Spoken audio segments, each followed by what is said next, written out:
So, you want to open a martial arts school, a full-time professional dojo that you are the leader of, or perhaps you and your family, you and your friends, you and your business partner.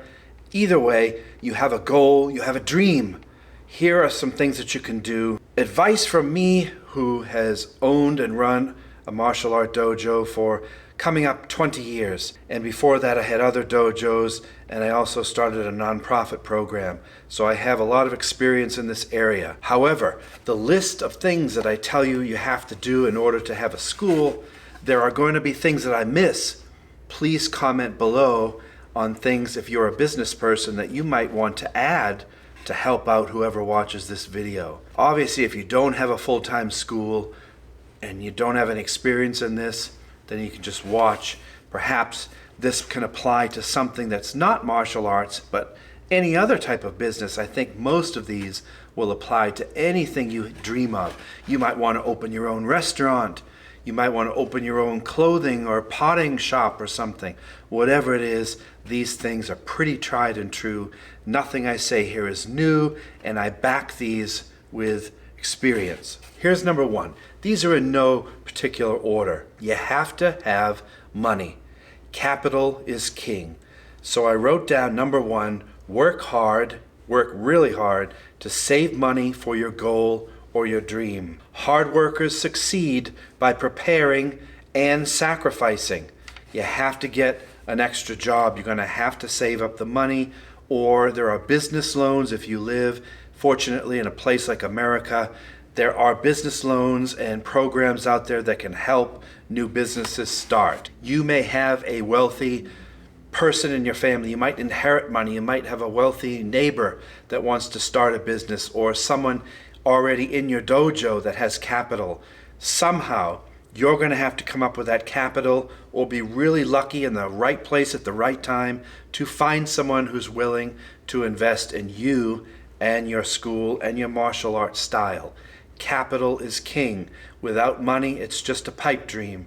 And money is not going to come by playing lottery tickets or waiting for opportunity to knock on the door. You have to be active to find the money. Please listen to me about that.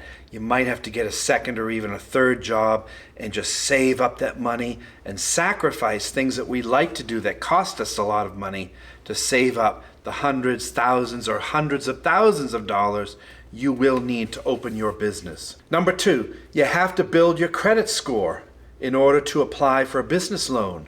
So you can start very young. Start at age 14, 15, get a part-time job. Get your first credit card and don't acquire a lot of debt. Pay off a small amount of debt every month and build up your credit score slowly from 4, 5, 6, 7, 800 and up. Get your credit scores way up there. If you have debt, kill it. Make it a full-time job to cut down that debt before you start to do number one. You have to have a good credit score, in my opinion, or they're not even going to look at you at the bank. They're going to laugh you away. So it all starts with financial preparedness and financial intelligence. But you can dig yourself out of the hole to start to build your tower. Common mistake I see is watch your internet presence. A lot of people want to start a martial art dojo, or they have one, or they have a training group, and they go on the internet and they type and they yap about their political views, their religious views, all kinds of negative stuff. They attack other schools in the area. They have opinions about everything.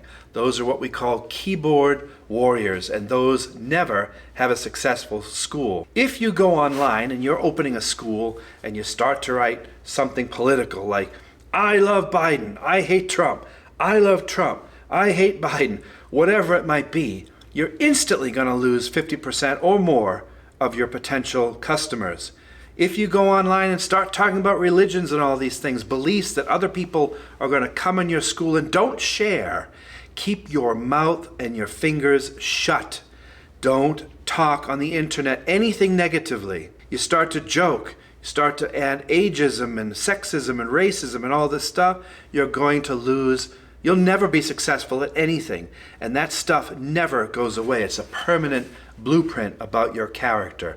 So before you type send, before you put anything on Instagram or TikTok or YouTube, really edit it, or don't write it at all, or have someone that you trust proofread it and let you know what to fix, because everything you put will be misinterpreted and it will be taken out of context. Texting is terrible for communication because often we can be joking and it's taken totally the wrong way, or people will edit and misinterpret it. So watch your internet presence. It is one of the #1 recent killers of businesses. Use whatever mat space you have for diverse programs, meaning when we're here right now doing this video, these mats are not being used. They're losing money technically. So if you have a dojo and your classes are 3 o'clock to maybe 9 o'clock at night, what are you doing from 6 a.m. to 3? If you're not doing anything, start to get programs in your school. Go out and recruit a yoga instructor, do a yoga class. Go get a Brazilian Jiu-Jitsu guy who can do an 11 o'clock class. Many things you can do, all kinds of different programs. You can bring many things in to bring money into your school to keep it surviving. Remember that every hour it's quiet, you are losing money that needs to go toward your rent and all of your dozens and dozens of bills that you're going to have. So use your mat space, schedule things, plan things. Always be looking for opportunities for people to come in and network and to help build their business as well as yours. Location has its benefits and its drawbacks. If you're the type of person that wants to go gung-ho and do a massive martial arts school, commercial-ready, beautiful facility, you want to go into a commercial space. A space where a lot of foot traffic walks by, a busy mall, a strip mall, place where there's a lot of traffic, a lot of cars that will see your signage. That's where you want to start, if you want to go that way.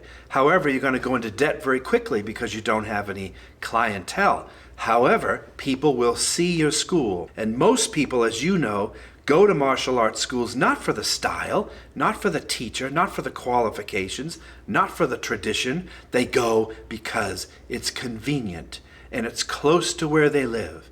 Most families have no clue about what you teach. They're just interested because it's on the way to the donut shop, or it's on the way to the gym, or they can drop the kids off after school on the same street. It's about where they live and location to your dojo. That's just a fact. So where you put your dojo is very, very important. If you want to cut your rent in half, you can start your dojo in like an industrial park where there is no commercial signage. Rent is much cheaper there. However, you don't have any foot traffic. How are you going to get customers there? You'll have to utilize advertising and the internet to get people to that place because it might be in the middle of nowhere where there's no one showing up. So you're going to have to be really savvy with your internet technology to get people in that door. However, you can get much more space, much cheaper in a facility that's used for industrial purposes or an office. If you want to have a smaller space, get one that's in a high traffic area. It'll help you out. Know your competition in your area and expect competition. If you go to open a Taekwondo school and there's 3 others in your block, not smart. If you go to open a sandwich shop and there's 4 others in the area, not smart. One of the most arrogant thing about business owners that I found is they think, yeah, that one failed, but I'll do better. Yeah, I can run a business much better than those 7 other shops that closed down within a year. I'm smarter than them. My sandwich shop will be successful. Theirs won't. Same thing with dojos. I have friends that have lost dojos left and right because they opened something that's something similar right down the street. And when you do, you're going to have the other martial artists, most of the time, backstabbing you, talking bad about your business, telling them why they shouldn't go there, why they should come to this school. That happens all the time. I am of the idea of making friends with local dojos, and I have done so. That way you're all on the same page. Of course, you're still competing, but Taekwondo, karate, judo is not like what we do here. So make sure you open a dojo that is specialized and you are an expert at this in that area. Having 3 or 4 of the same thing is just going to be a matter of who's cheapest and who's closest to where you live. So really do a lot of market research on who is in your area and expect negative competition from other people who want your customers' business. Connect, very important. Connect with your local schools, organizations, your local politicians, and local law enforcement.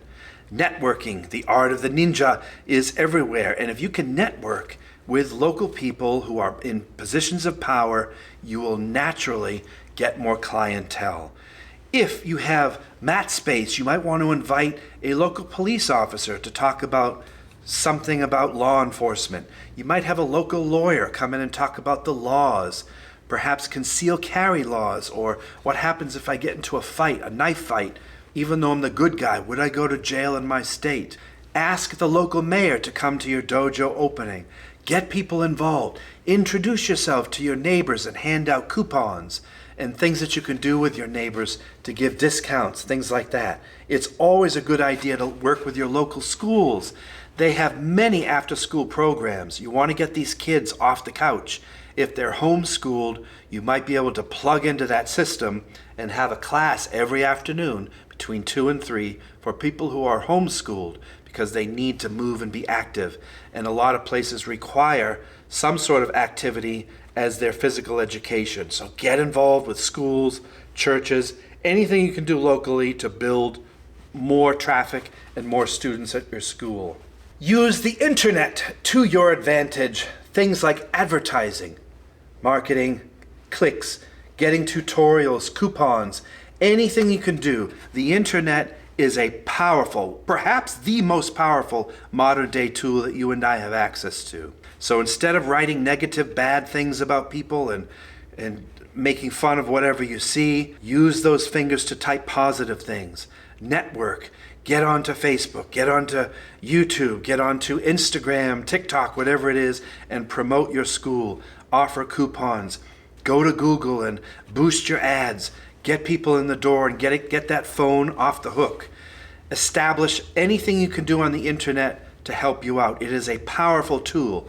You will have to pay for that advertising, but in the end, it may help you out a lot. How many times have you been to a website of a dojo and it's horribly outdated and their pictures are 3 years old and there's nothing new on there and the colors are bad and the flow is bad? Make sure you have a damn good website. You have to have a good, clean-cut marketing experience that you update a lot. If your website is not updated, you will lose customers. Make sure your website always has fresh photos, recent articles, news, events that are coming up. Plug your website, put it everywhere you can, tag everything. There's so many things, metadata, all kinds of secret things you can do to boost your online presence. Everybody now shops with their phone, so make sure that you are a presence on the web and make sure it looks professional. One of the things I've experienced over the years is people change. Make sure if you have a partner in your business plan, perhaps a financer or another teacher, whoever it is, get everything in writing. Because what happens is people change over time, people sue each other, power struggles happen, ego happens, people's personal lives become a mess.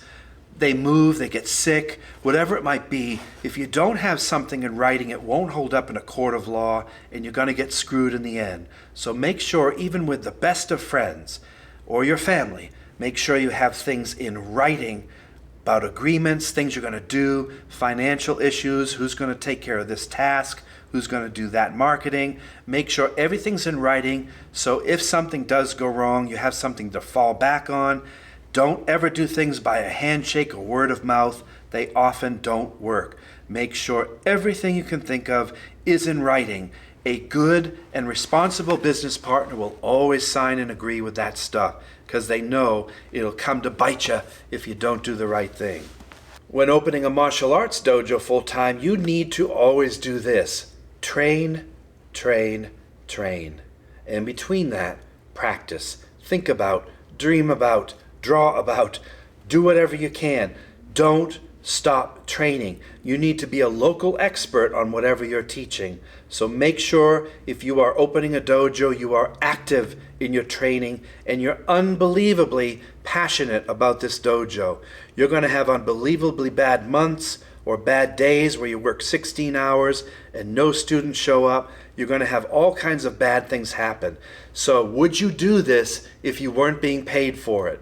Do you love this so much that you'll sacrifice almost anything else in your life to have this dojo? If that's the case, you may survive. But we know that luck isn't luck. Luck is 99% hard work and 1% randomness. So make sure you are willing to stay training and stay active in your martial art. You can't just sit behind a desk. You have to be an expert, and you have to be good at it in order to attract and keep your students, because your students might come in and not be impressed after a month and go somewhere else. Make sure you stay active in your training and continue to train with your senior teachers. There are dozens more of these that we could go over, and you'll come up with some more in the comments. If you're a business owner, you probably thought of 10 things I didn't think of. This is just a quick list. The last one I have to keep the video fairly short is remember that student retention will always be your hardest task. Anyone that has 4, 5, 10 years of training can teach a good class, a really good class, and keep people engaged. But what happens over time? People change. People quit. Students quit. Students often move away. Their job takes them away. They may love the dojo and you and the space and the community, the family that you've created, but they still have to move away because they have to get a new job. Or their health changes. Something happens in their personal life. They get divorced. Millions of different things will happen. Life happens, and that's going to pull students away. Even the ones that you love and adore. Doesn't matter. Get used to being patient with people leaving. Never, ever, ever leave your nose print on the front door looking out for students, because it will always set yourself up for disappointment. So train as if you're training alone. If the students are there, wonderful. If they're not there, wonderful. You're still training. You're still on the path of Budo. Whether students are here or not, you must disregard that, because students will disappoint even with the best of intentions. So make sure that you retain your students by living an honorable life, by being passionate about what you teach, being honorable to your teachers and tradition, not back-talking people, not going on the internet like a fool, and staying positive and being a leader and a mentor to those around you. The key to success is surrounding yourself with other like-minded, positive, and successful people. All the boats rise up in the tide that you've created together. So make sure, if you want to stay out of the red and in the black, make sure you work on student retention. It's not about the money. The money will go away. I don't do this dojo because of money. I made my money from music over the years. My dojo is a pleasure. And success is not about luck. It's about taking the money and putting it back in the business and investing in your students and your future. So if you want to open a dojo, I'm here to tell you it's damn hard, but it's possible. Sadly, statistically, most dojos and of course training clubs disappear within 1, 2, 3, maybe 5 years. People that I know that have successful dojos over decades and decades are the ones that helped me write this list from experience. And there's no easy way. It's a lot of hard work, a lot of 15, 16-hour days, a lot of disappointments, tremendous amount of patience, and a tremendous amount of change, adaptation, and always learning. A lot of stuff I said on this video, don't let it discourage you, let it encourage you. A lot of this stuff is common sense and just asking for help and doing the right thing. And these things will almost fall into place naturally. Yes, there'll be setbacks, but there'll also be a massive amount of opportunities and wonderful times on the way. And to have your own dojo and not work for a corporation is worth $1 billion. Is that a new student? I have to go. Forgive me, I have to go and help the dojo. Have a great day. Thanks for watching. Good luck. There is no luck. Bye-bye.